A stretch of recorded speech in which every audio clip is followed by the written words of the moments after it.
Hi எல்லாருக்கும் welcome to sports and stories. ராஜஸ்தானுக்கும் பஞ்சாபுக்கும் மேட்ச் நடந்து முடிஞ்சிருக்கு. பஞ்சாப் எங்கே விட்டாங்களோ அங்கேருந்து மறுபடியும் அப்படியே ஸ்டார்ட் பண்ணியிருக்காங்க. நல்லா பெர்ஃபார்ம் பண்ணியிருக்காங்க. இந்த மேட்சை பற்றி பார்த்தோம் அப்படின்னா பஞ்சாப் இயர்லி விக்கெட் விட்டாலும் ரன் ஸ்கோரிங்கில் எந்த ஒரு பிரச்சனையுமே இல்லை. விக்கெட் ஒரு பக்கம் போனாலும் பவுண்டரிஸ் அடிக்கிறத அவங்க நிப்பாட்டவே இல்லை. என்னதான் 3 ஓவருக்கு 3 விக்கெட் விட்டாலும் அதுக்கடுத்து அந்த எந்த பிளேயர்ஸுமே விக்கெட் போயிடுச்சுன்னு பயம் இல்லாமல் நல்லா விளையாண்டாங்க. நேஹல் வதேரா அருமையாக மேட்ச் எடுத்துட்டு போனாரு. அதுக்கப்புறம் ஸ்ரேயஸ் ஐயரும் விக்கெட்டை ஸ்டாப் பண்ணி கரெக்டாக விளையாடிட்டு இருந்தாரு. அதுக்கப்புறம் சசாங்க் சிங் சூப்பரான ஒரு நாக் அடிச்சு கேமை செம்மையா பினிஷ் பண்ணாங்க. 219க்கு 5ன்னு சொல்லி முடிச்சாங்க. என்னதான் விக்கெட் போனாலும் சசாங்க் சிங் சான்ஸ் கிடைக்கிறப்போலாம் நல்லா விளையாடிட்டு இருக்காரு. அவருக்கு இந்தியாவில் சான்ஸ் கண்டிப்பா கிடைக்கணும். ஏன்னா அவர் சான்ஸ் கிடைக்கும் போதெல்லாம் அவரை பெர்ஃபார்ம் பண்ணிட்டு இருக்காரு. அவருக்கு 33 வயசு ஆயிடுச்சுன்னு சொல்லிச்சு இந்தியன் டீம்ல எடுக்காம இருக்கிறதுல எந்த ஒரு யூஸும் இல்லை. அவர் நல்லா பெர்ஃபார்ம் பண்ணிட்டு இருக்காரு. அதுக்கடுத்து ராஜஸ்தான் ஃபர்ஸ்ட் 3 விக்கெட் நல்லா விளையாண்டாங்க. எஸ்எஸ்வி ஜெய்ஸ்வால் 25 பாலுக்கு 50 அடிச்சாரு. சூரியவன்சி 15 பாலுக்கு 40 அடிச்சாரு. இவங்க 2 பேரும் கிரீஸ்ல இருக்க வரைக்கும் ஆர்ஆர் வின் பண்றதுக்கான சான்சஸ் இருந்துச்சு. ஒருவேளை ஜெயிச்சிருவாங்களோ அப்படின்னு நினைச்சோம். அதுக்கப்புறம் சஞ்சு சாம்சன் ரயான் பராக் அவுட் ஆனதுக்கு அப்புறம் அவ்வளவுதான் சான்ஸ் இல்லை அப்படின்ற மாதிரி ஆயிடுச்சு.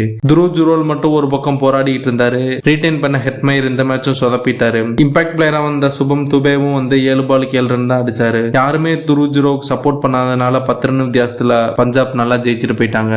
அடுத்த மேட்ச் என்ன நடக்குதுன்னு பார்க்கலாம். Tata bye by.